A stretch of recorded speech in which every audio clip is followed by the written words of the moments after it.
Praise the lord.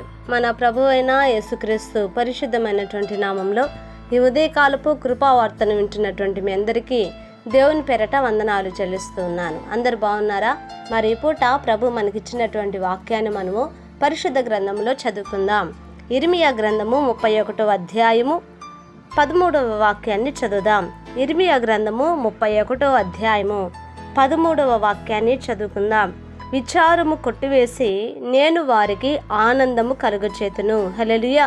నా దేవుని బిడ్డలారా గమనించండి, ఇక్కడ మనం చదువుకున్నటువంటి యొక్క వాక్యములో విచారము కొట్టివేసి నేను వారికి ఆనందము కలుగచేతును అని రాయబడి ఉందండి. నిజమేనండి. నా దేవుని బిడ్డలారా, విచారములు వినేవాళ్ళు ఉన్నారు, కానీ ఆ విచారములు మన ఎదుట నుండి, మన బ్రతుకులో నుండి, మన కుటుంబ వ్యవస్థలో నుండి ఆ విచారముకు తగిన ఆ సమస్యను పరిష్కరించే మనుషులు లేరండి. కానీ ఈ వాక్యాన్ని మనము నమ్మితే, ఈ వాక్యములో ఉన్నటువంటి నా దేవుని బిడ్డలారా దేవుని మాటను మనము నమ్మితే ఆయన మన విచారములను కొట్టివేస్తాడు. హల్లెలూయా. నా దేవుని బిడ్డలారా, మన దేవుడు ఎంత నమ్మదగిన దేవుడు అంటే, ఆయన దగ్గర ఎవరైతే మరి మోకరించి చూడండి నిజముగా మొరుపెడుతున్నారో, నిజముగా వారికి ఉన్న సమస్యలను ఆయన పాదాల దగ్గర పెడుతున్నారో, నా దేవుని బిడ్డలారా వారికి ఉన్నటువంటి ప్రతి విచారములు, ప్రతి సమస్యలు, ప్రతి వాటిని కూడా ఆయన కొట్టివేస్తున్నాడండి. ఇక మీదట వాళ్ళ బ్రతుకులో ఉండకుండా, ఇక మీదట వారిలో శాపము ఏలుబడి చేయకుండా, ఇక మీదటగా వారిలో ఉన్నటువంటి ఆ సమస్యను ఇదిగో వారిని ఒత్తిడి చేస్తూ, వారిని కృంగదీస్తూ, వారిని బలహీనపరుస్తూ, వారిని కన్నీళ్లతో నింపుతున్నటువంటి ఆ సమస్యను దేవుడట కొట్టివేస్తున్నాడు. హల్లెలూయా. నా దేవుని బిడ్డలారా గమనించండి, ఆయన కొట్టివేసి వారికి ఆనందము కలుగజేస్తున్నాడంట. దేవునికి మహిమ కలుగును గాక.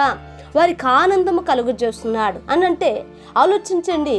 ఈ విచారముల వలన వాళ్ళకి ఏం లేదనంటే ఆనందాన్ని కోల్పోయారండి, సంతోషాన్ని కోల్పోయారండి, సమాధానాన్ని కోల్పోయారండి. ఇక వారికి నెమ్మది లేదు. ఆలోచించండి, ఎంత భయంకరమైనటువంటి విషయం అండి ఇది. ఎంత భయంకరమైనటువంటి పరిస్థితులు అండి ఇవి. అటువంటి పరిస్థితుల్లో ఉన్నటువంటి వారిని దేవుడట ఏ ఆనందమైతే నువ్వు కోల్పోయావో, ఏ సంతోషం అయితే నువ్వు కోల్పోయావో, ఏ యొక్క సమాధానాన్ని అయితే నువ్వు కోల్పోయావో దానిని మరలా నీకు ఇచ్చుటకు ఇదిగో నీ ఆనందాన్ని దొంగిలించిన ఆ సమస్య ఏమిటో ఆ సమస్యను ప్రభు కొట్టివేస్తున్నాడు. నీకు మరలా తిరిగి ఆయన సమాధానమును, ఆనందాన్ని ఆయన కలుగజేస్తున్నాడు. హల్లెలూయా. నా దేవుని బిడ్డలారా చూడండి, మనం ఎంతగా ప్రభువును స్తుతించినా ఆయన రుణాన్ని మనము తీర్చుకోలేము. చూడండి, ఈ రోజున నువ్వు ఏ సమస్యలో ఉన్నావో, ఏ ఇబ్బందిలో ఉన్నావో, ఏ సమస్య నీకు విచారాన్ని కలగజేస్తుందో, ఇదిగో సమాధానం లేకుండా, నెమ్మది లేకుండా, గలిబిలి చేస్తూ, ఇదిగో కడుపు నిండా తిండి లేకుండా, కంటి నిండా నిద్ర లేకుండా నేను ఏది బాధ పెడుతుందో దేవుని దగ్గర చెప్పు. ఈ ఉదయ కాలం ముందు ఈ వాక్యాన్ని వింటూ ఉండగానే విశ్వసించు. ఈ వాక్యాన్ని వింటూ ఉండగానే దేవుని మీద ఆధారపడు. నీ విచారాన్ని ప్రభు కొట్టివేయునుగాక. తిరిగి నీకు మరలా ఆయన ఆనందమును దయచేయునుగాక. Hallelujah. Praise the Lord. Hallelujah. ప్రార్థన చేద్దామండి. మహాపరిశుద్ధుడు అయిన మా తండ్రి, కృపగలిగిన మా గొప్ప దేవానికి వందనాలయ్యా. ఇదిగో నాయన ఈ ఉదయ కాలముందు నా ప్రభ ఈ మాటలు నా తండ్రి అయ్యా వింటూ ఉన్నటువంటి నీ బిడ్డలను బట్టి నీకు స్తోత్ర. నిజమేనాయనా, నీవు విచారములను కొట్టివేసే దేవుడు అయ్యా. అయా ఎవ్వరు కొట్టివేయలేరయ్యా, ఎవరు తీసివేయలేరయ్యా, కానీ నువ్వు అయా తీసివేసే దేవుడు. నీకు అసాధ్యమైనది ఏది లేదు ప్రభా. నీ బిడ్డలు దేని కొరకైతే కృంగిపోతున్నారు, దేని కొరకైతే నాయన అయ్యా నలిగిపోతున్నారు, అసమాధానపు వలలో నాయన చిక్కుకొని ఉన్నారు.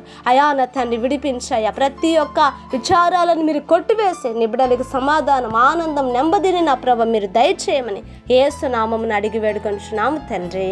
ఆమేన్. Praise the Lord. దేవుని కృప మీకు తోడై ఉండును కాక.